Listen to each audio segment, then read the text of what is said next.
Welcome to the program. As we focus on the crisis in the Ukraine, in Crimea, we're going to look at some of the key elements that could have a bearing on us as Americans over time.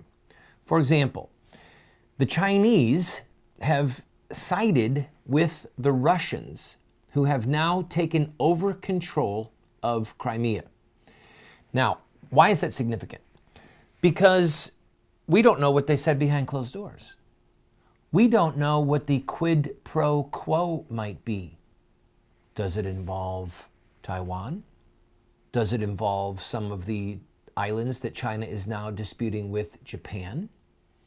Was there a wink and a nod that China would side with Russia in any UN Security Council? And that Russia in turn down the road might side with China in a situation that was similar? If China moved on any piece of real estate saying that it needed it for its own security, or that it was its to begin with before any one of the conflicts that China has endured over the last 150 years? We don't know. But it is somewhat ominous for us as Americans. So keep your ear to the ground concerning China, because both China and Russia are ancient, what do we want to call them? I don't want to say that they're monarchies. They're more like empires. They both have long, proud histories of empires in which they dominate not only the people in their own country, but numerous nations that are on the periphery of their borders. Take a look at this map of Crimea. You'll note the port of Sevastopol. This port is critical to the Russian Navy.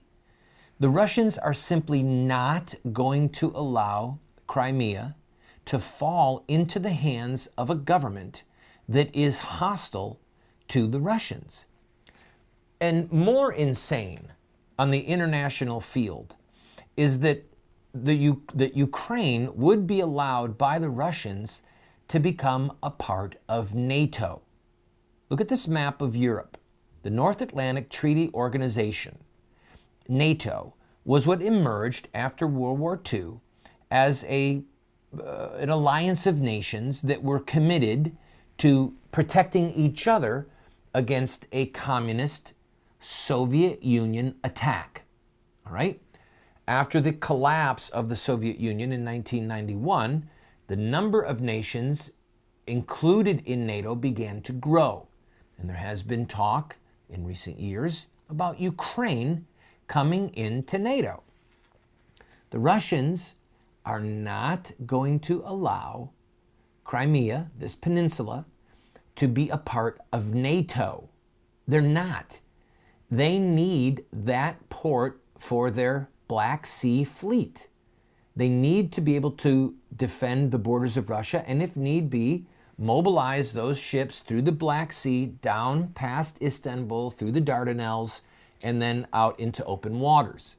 So this is something that, as far as the Russians are concerned, it is non-negotiable. And while I don't particularly like the Russian government, it's certainly a lot better than it was underneath the Soviet government. In our government is becoming a lot more corrupt than it was 20 or 30 or 40 years ago. So we have to be very careful about what outrage, what moral outrage we share publicly, as I'm talking about our State Department, whether it's feigned or real. Because, for example, John Kerry is on his way to Kiev, all right? So by the time you watch this show, he will have been in Kiev, the capital of Ukraine, to meet with Ukrainian leaders. Kerry was on the weekend talk show saying that Putin's going to lose prestige. They just had a $60 billion extravaganza in Sochi, and this is going to hurt him on the international stage. I almost feel embarrassed for Kerry making these statements. Putin probably cares about his prestige on the international stage. But what he cares about more is a deep water port where his Navy can come and go. If we were worried about our national prestige in certain situations, we would not have moved the way we have moved to protect our own security as a nation. So by John Kerry talking about this prestige, I think that Putin must almost be laughing. Putin and the Russian government care about two main things. One is their security, which includes the port that is on the coast of Crimea. And the second is gas, okay? They provide Europe with most of their natural gas. You can see the maps of these pipelines, all right? And so there are European countries that are expressing outrage over what Russia has done, but we're in the dead of winter. They need that Russian gas. So we're going to see how this all plays out.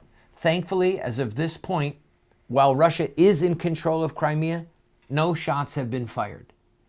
And it looks as if Crimea is going to be lost to Ukraine for the foreseeable future, because there is no chance, zero chance, that President Obama is going to put boots on the ground or cruise missiles in the air or ships in the Black Sea to have a military showdown over Crimea. It's not going to happen. I'll be back in a minute. This is the voice of resistance.